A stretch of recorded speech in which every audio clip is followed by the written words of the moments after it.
Kehidupan memang sebuah misteri ilahi. Tak jarang cobaan datang silih berganti. Bak emas yang harus dimurnikan dalam api, ujian hidup pun harus dihadapi agar tergapai kemurnian iman dalam ketabahan hati.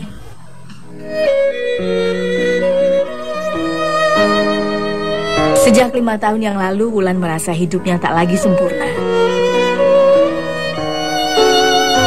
Nyawa suami tercintanya terenggut dalam sebuah kecelakaan maut. Sementara putri sulungnya tengah mengalami depresi berat hingga harus dirawat di panti rehabilitasi. Ya, dititipin di rumah sakit soalnya di rumah udah ngeri sama kejadian ya sudah. Kalau di rumah suka jebur sumur sampai 4 kali ketahuan. Tapi alhamdulillah gak cedera.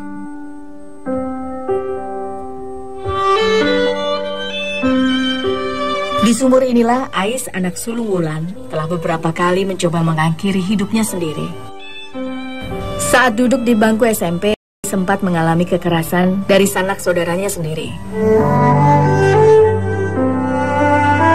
Kemudian saat SMA, Ais juga menjadi sasaran ejekan sejumlah teman sekolahnya.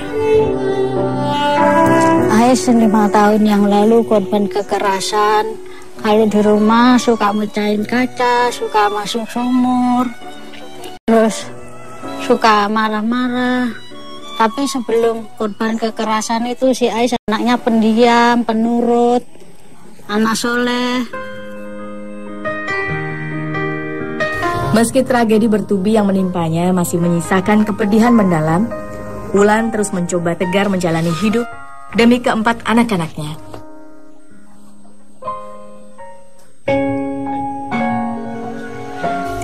Ia pun lantas meneruskan usaha ibunya membuat madu mongso sebagai penyokong perekonomian keluarganya. Madu mongso adalah makanan ringan khas Ngawi yang terbuat dari tape ketan.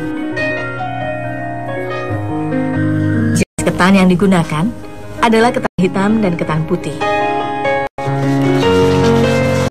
Keduanya dicampur dengan takaran ketan hitam banyak, sehingga warna madu mongso yang dihasilkan nantinya tidak.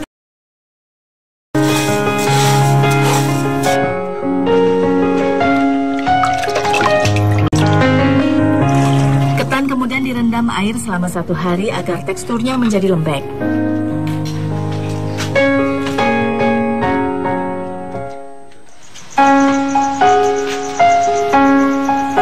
Setelah direndam, ketan ditiriskan lalu dikukus selama kurang lebih 1 jam.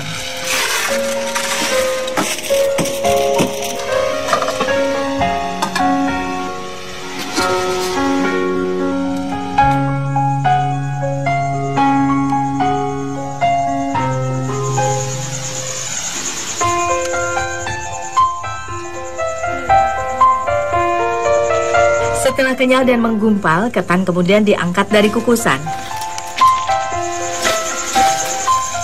Lalu dicampur dengan air mendidih sambil terus diaduk. Proses pemasakan ini disebut pengaronan.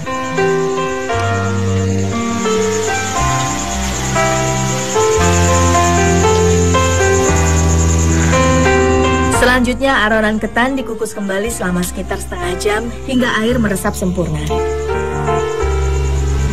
Proses pemasakan berulang ini dilakukan agar tekstur ketan menjadi benar-benar lengket atau pulen.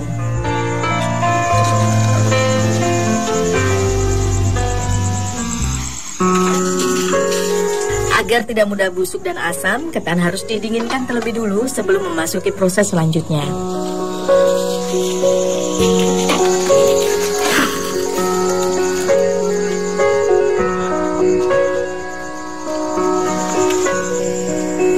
Serbuk ragi ini kemudian ditaburkan ke atas ketan.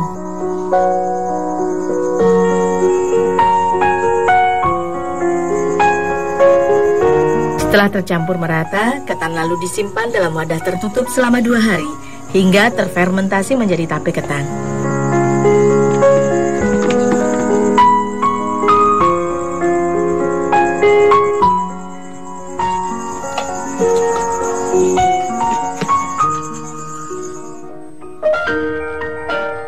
Proses selanjutnya adalah perebusan santan hasil perasan dari 1 butir kelapa.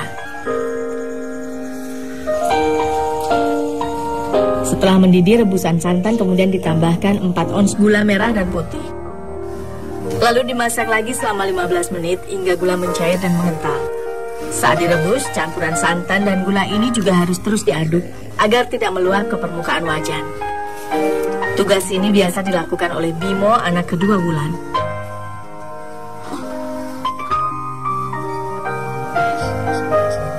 Setelah santan dan gula mengental, barulah ketan tape dimasukkan dengan menggunakan api sedang. Adonan kemudian dimasak selama 3 jam hingga mengental dan menyerupai dodol. Selain harus sabar memasak adonan madu mongso seperti ini, butuh tenaga ekstra. Tangan tidak boleh berhenti mengaduk, karena lengah sedikit saja, adonan akan gosong dan hangus. Semakin lama, adonan juga akan semakin lengket dan berat.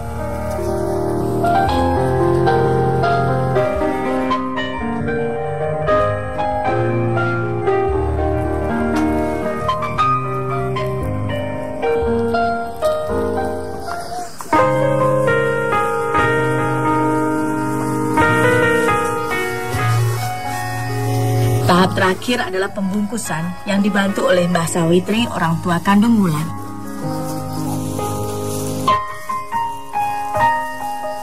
Usaha madu mongso ini memang merupakan usaha warisan keluarga yang telah terlebih dulu ditekuni Mbah Sawitri dan suaminya.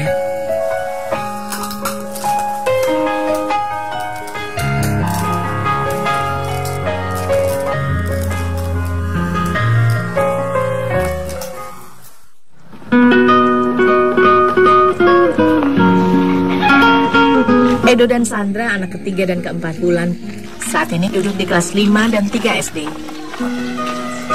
Meski hidup serba terbatas, Wulan tetap ingin mereka mengenyam pendidikan. Ya, keinginannya anak-anak itu hidupnya sejahtera, jangan seperti saya ini yang nggak ada kemajuannya. Makanya saya banting tulang begini biar, tapi juga aja nggak cukup-cukup karena kemampuan saya juga terbatas.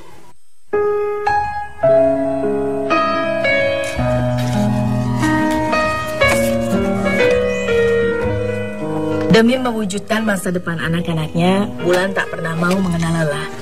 Dengan bermodalkan sepeda tua, Wulan membawa dagangannya ke pasar.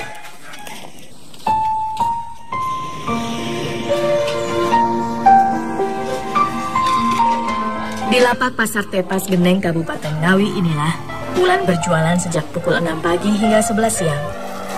Selain madu mongso, Wulan juga biasa menjajakan aneka kue lainnya.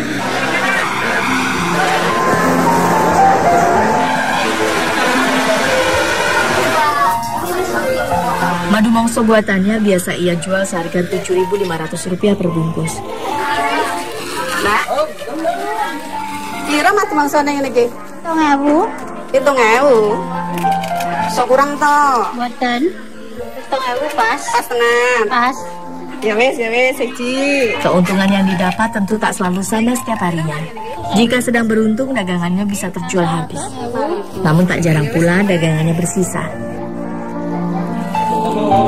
Jika sudah begitu, Wulan hanya bisa pasrah diri dan tetap mensyukuri berapapun penghasilan yang ia peroleh. Dagangan yang tak laku biasanya lantas ia bagikan ke tetangga rumah atau lapak pedagang di sekitarnya. Bisa gigi? 3.000. Pas, ya wes. Malas ya? Nggih.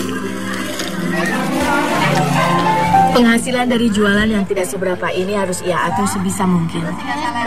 Selain untuk memenuhi kebutuhan sehari-hari, Wulan pun harus membayar sewa lapak tempatnya berdagang ini sebesar Rp150.000 per bulannya. Kadang sehari-hari itu tidak cukup 50.000. Banyak-banyak itu dibuat bayar anak sekolah sama anak saya yang sakit, anak kula sing sakit. Sebayarin 1 juta gang 100, bayarin nyicil nek gak ada duit.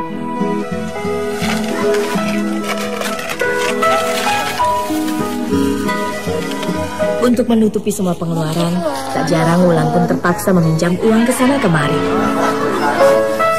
Salah satunya dengan mengutang pada bank keliling. Karenanya ia pun harus membayar tagihan hutang itu setiap hari. Mbak, angserane. Bagi yang berkecukupan, jumlah ini tentu tak ada artinya.